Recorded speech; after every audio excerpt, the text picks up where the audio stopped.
That search for the missing sub sent to explore the Titanic wreckage is running out of time. Yeah, you just hope that they're still able to be saved. The oxygen supply on board is going to run out before noon today, and the U.S. Coast Guard says the search area is now twice what it was before, and it was already about the size of the state of Connecticut. So those consistent banging noises that were picked up a couple of days ago certainly gave a lot of people hope that it could be sounds from crew members on board, but there's still no word yet on where the banging is coming from. So what is it really like to be inside of one of those submersibles, as it takes hours to go down thousands of feet in a very small quarters? Very small, and you spend hours down there looking at the wreckage on top of it. Well, one Metro Detroiter knows it all too well, and he says he can't imagine being cramped in that space for several days. The fate of the Titanic has fascinated the world since 1912. Then James Cameron came along and made a blockbuster complete with underwater footage captured from a Russian Mir submersible. Mike Fish took that same voyage on that same Mir in 2000. It is 6 feet in diameter, and it's a round globe that you're in. Fish, who is a lawyer by day, is no stranger to adventure. He's a mountain climbing enthusiast, loves to jump out of planes. All that said, the Titanic expedition was at a different level. When they closed it, cranked it for the last time, that's when I went,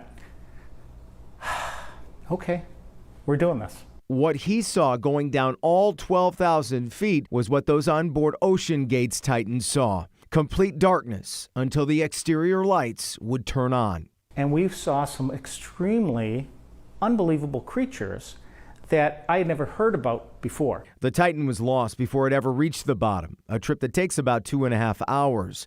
And when you do reach that depth and see the wall of that ship, it inspires two things, according to Fish: awe and reverence. Once we hit the railing, we came around to the bow section, which is the iconic view of the Titanic always. And it was unbelievably moving, understanding that at least I recognized it as a burial site. Some people don't, but I recognized it as a burial site, and I was very cognizant of that.